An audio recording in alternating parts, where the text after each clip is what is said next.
Once again, we escape the cold, wet weather of Adelaide to see the beautiful sunny skies and the endless hope horizons of the Coopers Opal fields.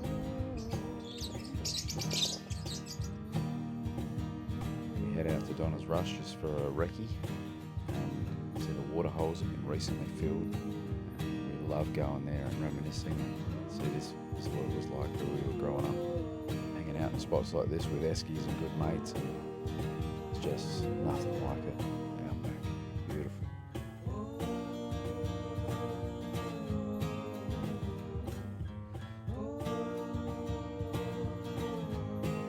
Here we are, back on Donna's Rush.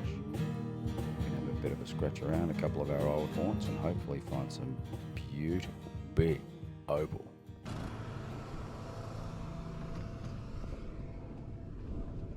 So once again, we're on Donna's Rush and found a bit of trace running in a level. It comes up to here, and this is colour. It could be anything here. It's running for all the way here, all the way down to here, and there, all the way up to there. So up in here could make pockets for anything. But as per usual, it didn't really make anything at all, so we kept driving and looked around elsewhere. This is the only place in this little creek where I've seen this fern growing on the Coopers Opal fields.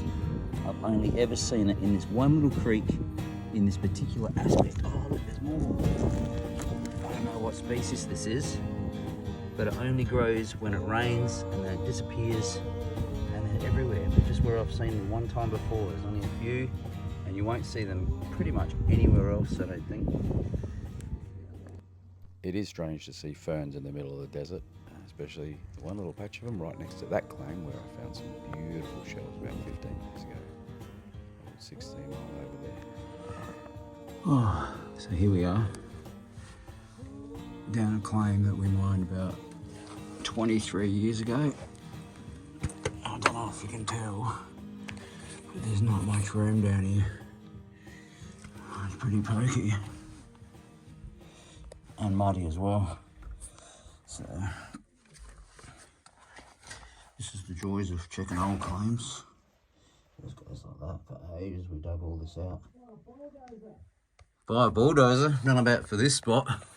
Go find a better spot than this for a bulldozer. Oh, I'll get out of here.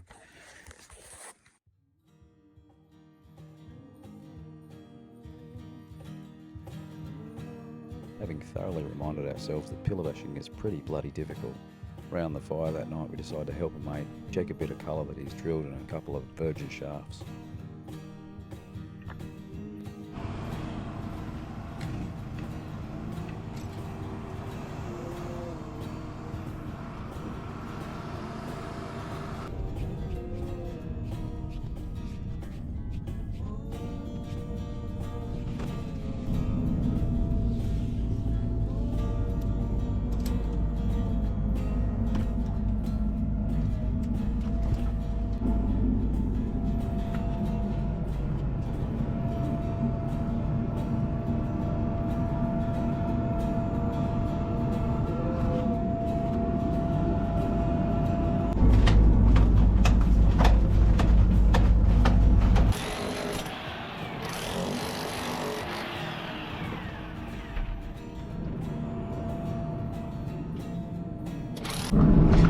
Oh, you should probably see this. Down here, at the bottom of the shaft, that we're helping to open up this shaft here. And I've been pulling up the ropes and the leads so I don't bury them. But I'm a bit out of practice. And what I forgot to do was pull up this ladder. And I've just realised, like, oh my God, the ladder is buried in under 5 foot or so of dirt, probably caught up at the bottom. So now, I'm here, snipping away at it, because there's no way I'm getting this thing out of here. There's nowhere to go. We're 60 foot underground. So I've got to sacrifice this last probably 15 foot. And now our ladder's only 62 feet deep. Oh, right about that. That's enough to get us down most claims, but it's annoying. If we need to go deeper, it could get unsafe because we won't be able to get out in an emergency.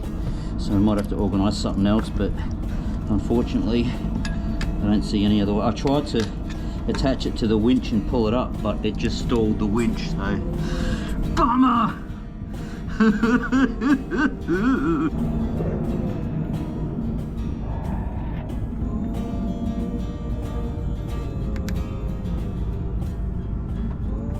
Beautiful Christmas.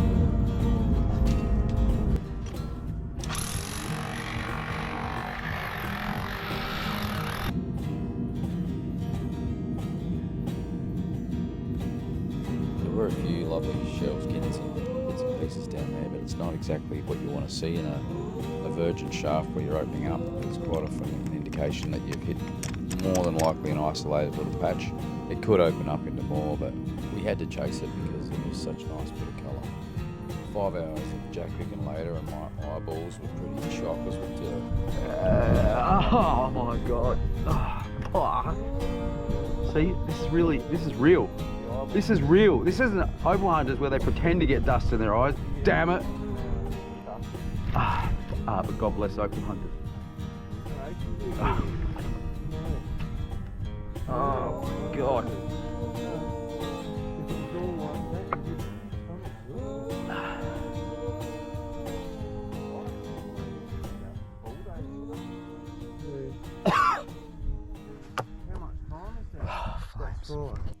This is a little souvenir we kept from the dig because it had such beautiful fossil definition.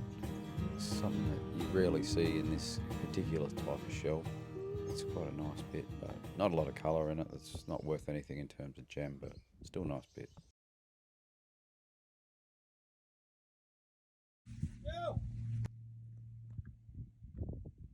What's your name?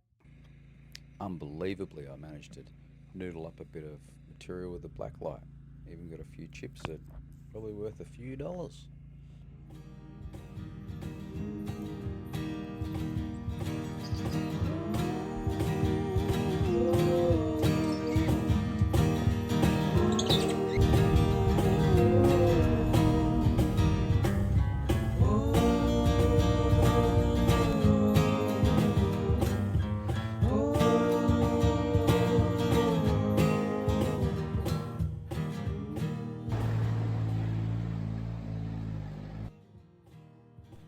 To say Shannon's getting very handy with his cutting head, so quite glad we got it at this point.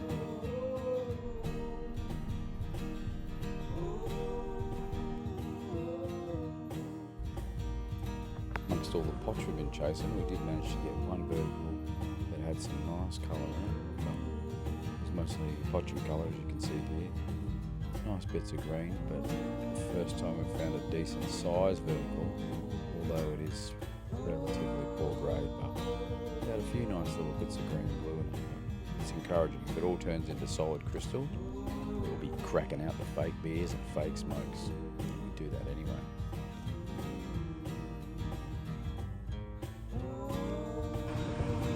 So we spent the last few days chasing a bit of potch and a bit of trace, tiny bit of colour, the same as we've been getting on our claim for a long time, but at least we had a few adventures. Hopefully next time it goes nuts and we find a billion. So here we are in the old church underground where we used to play music right here at this part for about 15 years. For the first 5 years it just looked nice and flat in the roof up here. And then one day after I'd been here for about 5 years, that roof just collapsed and fell out of it. We'd all stand here and sing and play in the Anangu church in Coopers. And we'll consider ourselves very lucky because there was like a couple of tons of ceiling just fell out when nobody was here. Here's our little opal bat who lives in the cave, who comes out to stretch his wings every day.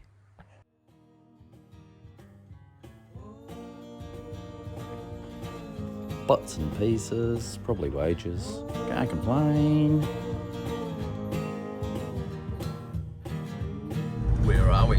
Is it the reserve? What is he? That's right. William Shatner. Did he? There's no give way signs at Cooper Pedy. Die at your own risk. That's where we're going.